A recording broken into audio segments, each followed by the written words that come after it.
Yo soy Joaquín Rey, esto es La Voz del 21. Una de las grandes sorpresas de la elección congresal del día de ayer es la irrupción del FREPAP, el Frente Popular Agrícola del Perú, como la segunda fuerza en el Congreso. Es algo que a muchos, sobre todo en Lima, nos ha agarrado por sorpresa y que además presenta el reto para los medios de entender y comprender y conocer un poco más de qué va esta fuerza política y además la asociación evangélica que está asociada al FREPAP. Y para resolver algunas de nuestras dudas hemos tomado contacto telefónico con el señor José Luis Pérez Guadalupe, exministro y que además ha estudiado de cerca a este partido político y a la asociación evangélica que está detrás de él. Señor Pérez Guadalupe, buenas tardes. Buenas tardes, Joaquín. ¿Cómo estás? A tus órdenes. Muchas gracias por tomar la llamada.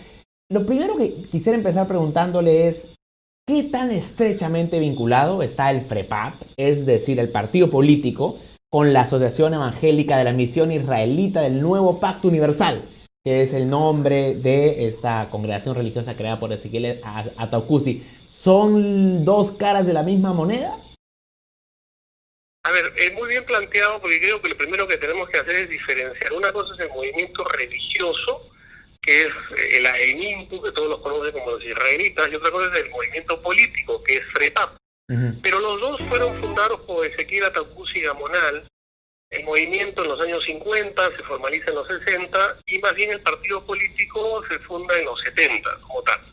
Ahora, yo creo que hay que diferenciarlo porque, por ejemplo, en estas elecciones ha habido una gran disparidad entre el número de votantes del FREPAP del número de feligreses del AENIMPU, que es el nombre oficial. Si la gente ha votado muchísimo más, no solamente los integrantes de este grupo religioso han votado por el FREPAP, que era un poco más o menos lo ordinario, sino un gran número de personas que no son feligreses de los israelitas han podido votar por ellos. Y hay que diferenciarlo. Pero ahora, están absolutamente unidos, digamos. Ese es un partido confesional, un partido religioso. Ahora, ¿por qué este movimiento religioso da este salto a la política? Es algo que no es habitual, por lo menos en Perú, no vemos digamos, movimientos que tengan un origen religioso y luego creen un partido. Esto no es usual. Yo creo que estamos perdiendo de vista lo que ha sucedido en los 30 últimos años en el sector evangélico, porque esto viene sucediendo desde los años 80. A partidos confesionales en Perú y América Latina son desde los años 80. Todos han fracasado, por supuesto, pero se han creado los partidos evangélicos como tales. Repito, ya tienen 3 décadas en el continente. Lo que pasa es que no le damos atención, no nos tenemos de radar. Ahora, del partido confesional, o sea, el partido evangélico, después se pasó a lo que se llamaba el Frente Evangélico, a hacer alianzas con otros partidos, porque se dieron cuenta que solo los evangélicos no podían. Y finalmente lo que tenemos ahora es una facción evangélica, es decir, tenemos evangélicos en prácticamente todos los partidos políticos que existen. ¿Okay? Y esto como corresponde a los evangélicos. Y hay que aclarar que los israelitas del Nuevo Pacto no son evangélicos. Entonces, la verdad que el fenómeno israelita es un fenómeno muy particular, made in Perú, por supuesto, y que también al participar en la política también inauguran en el Perú y en casi toda América Latina efectivamente un partido religioso, no evangélico. ¿Sí? Y las características que tiene es lógicamente que el mismo líder religioso es el mismo líder político. ¿Por qué entran, digamos, de esta manera? Yo creo que se ha dado igual en la mayoría de pastores evangélicos, y es lo que buscan es rentabilizar el capital religioso que tienen en capital político. Es decir, Ezequiel Ataucusi, más o menos cuando fallece, tenía unos 100.000 feligreses. Y claro, él es el fundador, el líder, el Cristo de Occidente, el profeta, lógicamente tenía el poder absoluto dentro del grupo religioso, y dice, si yo tengo 100.000 feligreses, puedo tener 100.000 votos. Entonces comienza a formar, y de hecho forma el FREPAP dentro de esa misma lógica.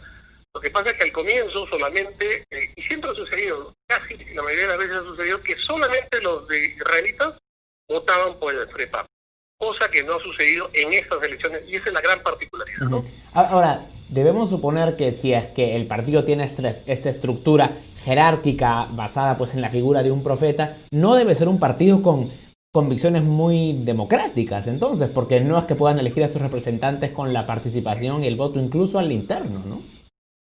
Lo que pasa es que el fundador murió hace 20 años, yo estuve en el velorio de él, fui con Panocio, que es el gran especialista de la antropología de ellos, y lógicamente han cambiado mucho, y entre comillas se ha democratizado un poco, pero dentro de ellos, digamos dentro.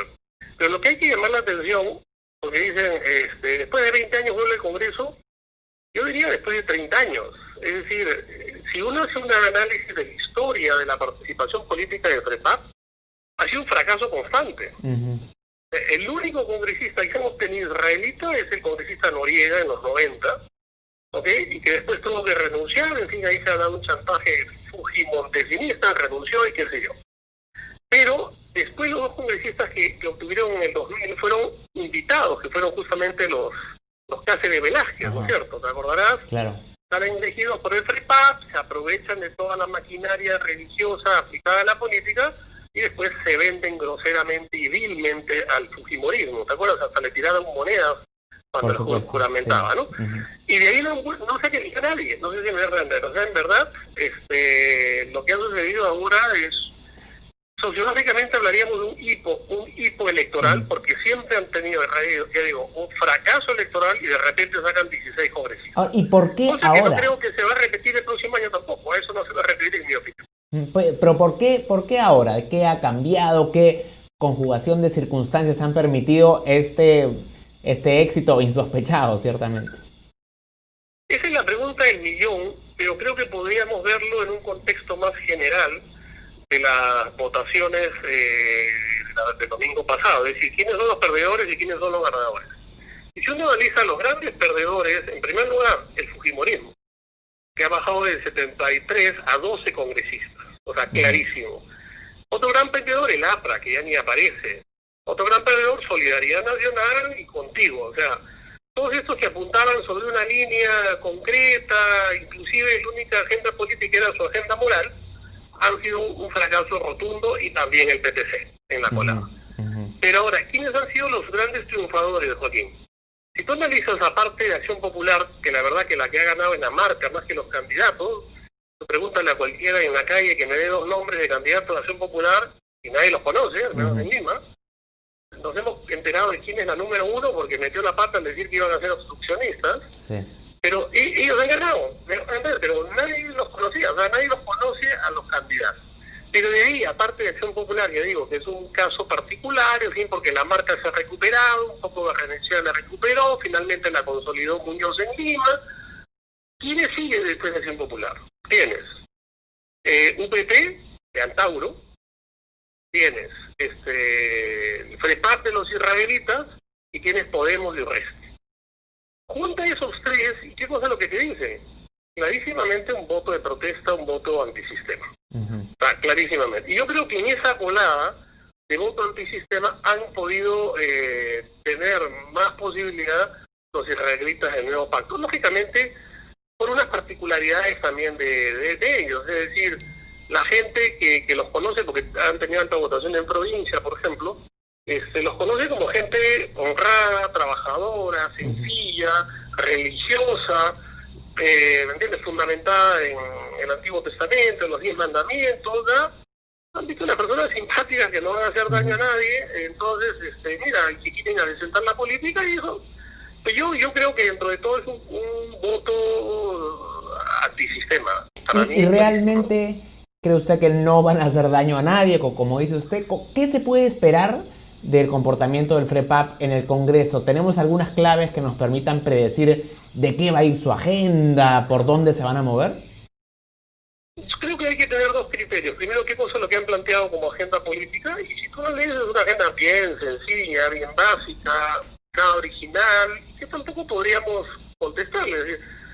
Luchar contra la corrupción, renovación de congresistas, plantear el curso de ética y moral en los colegios. Claro, yo no sé si ellos podrán diferenciar entre la moral y la ética, pero esos son sus planteamientos básicos que nadie va a poder decir, oye, estoy en contra, ¿no? O sea, y en segundo lugar, el único criterio político que podemos nosotros tener es los criterios religiosos, ya digo, porque no tienen pasado político. Entonces, lo que podríamos esperar de una conducta política es que siga la misma línea de su conducta religiosa, que bueno, tuvieron algunas acusaciones su fundador por supuestos violaciones sexuales a niñas dentro del grupo, pero no han tenido, digamos, creo, si no me equivoco, son los que menos candidatos con sentencias judiciales tienen. Me dejo entender, es todo un tema, digamos, que yo al menos la perspectiva es, no hay una cosa, digamos, no van a pedir pena de muerte, pues como los santauristas, que es un tema bien populista. Y yo creo que, claro, no esperes que ellos voten a favor de una ley que favorezca a los LGTBI, ¿entiendes? Porque no va con su línea. Pero tampoco la agenda moral pro vida y pro familia ha sido parte de su apuesta política tampoco, ¿no? O sea, pero digamos, estarían en el espectro conservador del mapa político, digamos. Pero miren los partidos que sí han llevado como agenda ese tema conservador religioso, han sido los grandes perdedores. O sea, como Solidaridad, por ejemplo. Los israelitas no lo proponían como propuesta. O sea, de hecho, dentro de su visión, ese va a ser un punto, es decir, no van a apoyar, ¿me entiendes? Pero no lo llevan como propuesta política, ¿no? Ahora, hay algo que está en el nombre, que es el tema agrícola, y que entiendo que es algo central en su mensaje. ¿Cuál es la relevancia del agro para este movimiento? Yo creo que es absoluta la relevancia, en el sentido que el fundador era un campesino quechohablante de la Sierra de Arequipa. Su religión es tremendamente telúrica, agrícola, se remite a los textos del Antiguo Testamento de hace 3.000 años de los israelitas. Todos sus ritos son en base a la agricultura, a la cosecha, al sol y a la luna, los ciclos. Es decir, más crece justamente, nace en los años 50, pero se consolida en los años 60 formalmente, pero crece en los años 70 justamente dentro de la dictadura de Velasco, dentro de lo que era la reforma agraria, dentro de esa visión nacionalista, y quizás el mérito, por llamarlo de una manera, que ha tenido Ezequiel, es poder juntar el mesianismo andino, tal como lo definía Juan Ocio, con la escatología cristiana.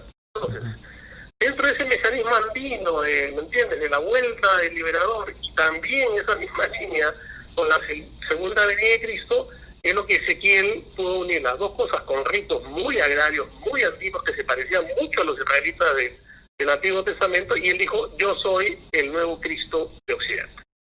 Yo soy al que esperaban ustedes, y él se erige como no solamente el fundador de un grupo religioso, sino como, y ahí viene toda una ambigüedad, como enviado de Dios, como profeta. De hecho, era el líder fundador y la autoridad absoluta de ese movimiento, ¿no? Es decir, para los seguidores de Aimimpu, Ezequiel Atocuzi fue una suerte de un Jesús, digamos, de Occidente. Pero lo decían claramente, Ezequiel se planteaba como el Cristo de Occidente, y Jesús de Nazaret era el Cristo de Oriente. Ahora, pero había mucha ambigüedad en eso. Tú le preguntabas a uno, si te contestaban una cosa, le preguntabas a otro, le preguntaban otra cosa. O sea, no esperes en el discurso de ellos también, ¿entiendes? Como el caso, por ejemplo, de la Iglesia Católica, de los sacerdotes que estudian 6 o 7 años de teología antes de ordenarse, o una interpretación, o una exégesis bíblica. No, ellos son bien, si se quiere, básicos en tomar Éxodo 20, los 10 mandamientos, y ese ha sido su norma y su conducta, junto con los 3 mandamientos del incanato, de no robar, no mentir y no ser asociado, ¿no?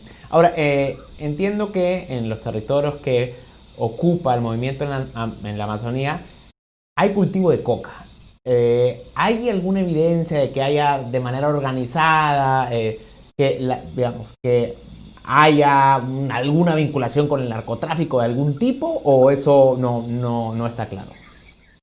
Yo no he escuchado nunca que tengan que ver con el narcotráfico. Lo que sí he escuchado en algunas zonas que se le acusaban era de cultivo de hoja de coca. Sí. ¿Okay? Entonces, se ha escuchado, pero no tengo conocimiento que se haya sentenciado a alguien por eso. No sé si lo habrá o no.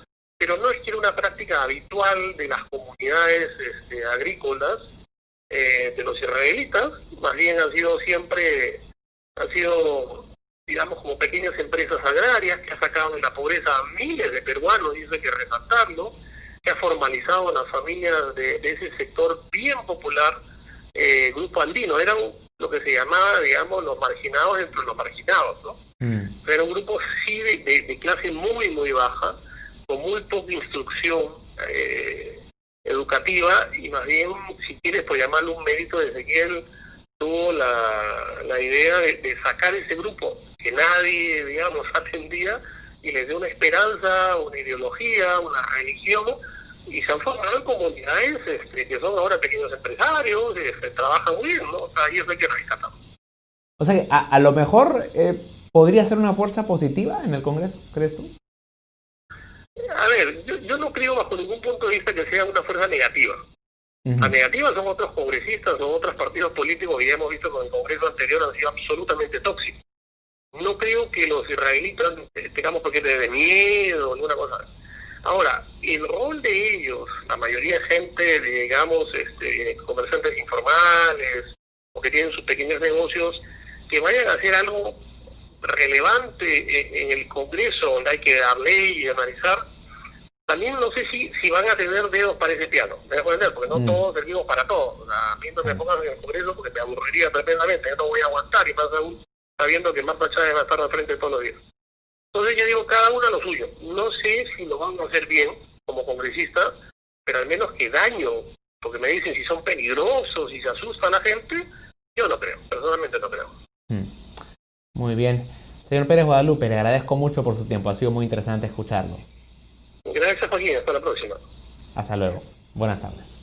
Bien, era el señor José Luis Pérez Guadalupe, exministro del Interior y además un estudioso del FREPAP y la Asociación Evangélica de la Misión Israelita del Nuevo Pacto Universal, AEMINPU, que, como ha manifestado el señor Pérez Guadalupe, tiene una estrecha vinculación con el Frente Popular Agrícola del Perú, que según todas las proyecciones y el avance en el escrutinio electoral de la OMPE, será la segunda fuerza electoral en nuestro Congreso, después de Acción Popular. De modo que es un deber de todos los medios conocer más y entender más a esta fuerza política que ya no tiene nada de marginal y que más bien va a tener un rol importante, por lo menos en el año y medio que nos separa hasta julio del 2021. Sigan atentos a la programación de Perú 21 Televisión. Con permiso.